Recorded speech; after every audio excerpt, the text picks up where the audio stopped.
मंगल अपने बेटे अक्षत को कार से बाहर निकालेगी।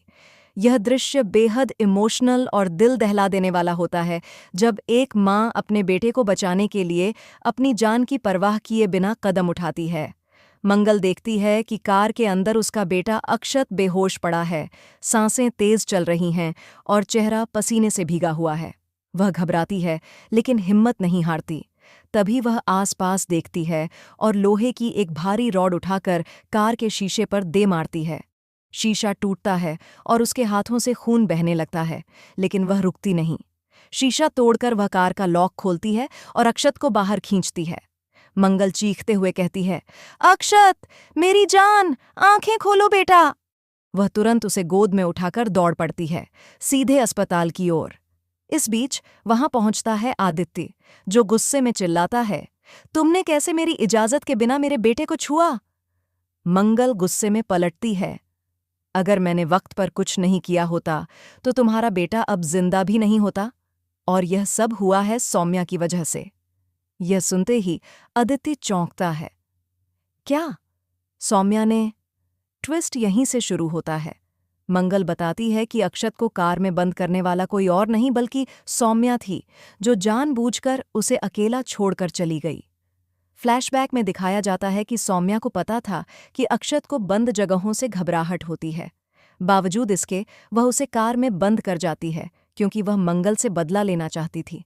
सौम्या को लगता है कि मंगल ने उसके परिवार को तोड़ दिया और अब वह उसी का दर्द वापस देना चाहती है। मंगल फट पड़ती है। वाह सौम्या जी, आपने मेरी ममता की परीक्षा ली। आपको बच्चों की परवाह होती तो आप कभी ये हरकत नहीं करती। आप तो इंसान कहलाने लायक भी नहीं हैं। अगले सीन में आदित्य भी सौम्या पर भड़क जाता है। तुमने बदला लेने के लिए एक मासूम की जान खतरे में डाल दी। मैं तुम्हें कभी माफ नहीं करूंगा। अब अस्पताल में डॉक्टर बताते हैं कि अक्षत को समय रहते लाया गया, वरना उसका दम घुट सकता था। उसे पैनिक अटैक के साथ साथ ऑक्सीजन की कमी भी हो गई थी। डॉक्टर कहते हैं, अगर 5 मिनट और हो जाते तो हम शायद कुछ नहीं कर पाते।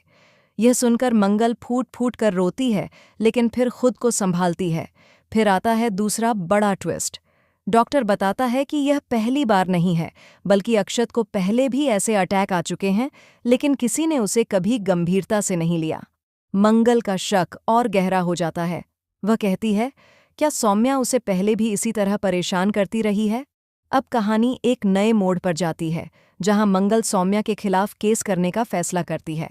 मंगल कहती है, अब सिर्फ माँ नहीं, एक महिला भी जागी है, और मैं हर उस औरत से लड़ूंगी जो अपने ईगो के लिए बच्चों की मासूमियत को चलती है। अंत में पुलिस अस्पताल पहुंचती है, क्योंकि मंगल ने सौम्या पर एफआईआर दर्ज करवा दी है, बच्चे की जान से खेलने की साजिश के आरोप में। और सबसे बड़ा झटका आता है जब सौम्या की कॉल रिकॉर्डिंग सामने आती है, जिसमें वह साफ कहती है, मंगल को उसकी औकात दिखानी है। जो दर्द मैंने झेला, अब उसके बेटे को भी झेलना होगा। पूरा परिवार हैरान रह जाता है। अब सौम्या पर कानून की तलवार लटक रही है और मंगल बन चुकी है उस माँ की मिसाल जो अपने बच्चे के लिए पूरी दुनिया से लड़ सकती है।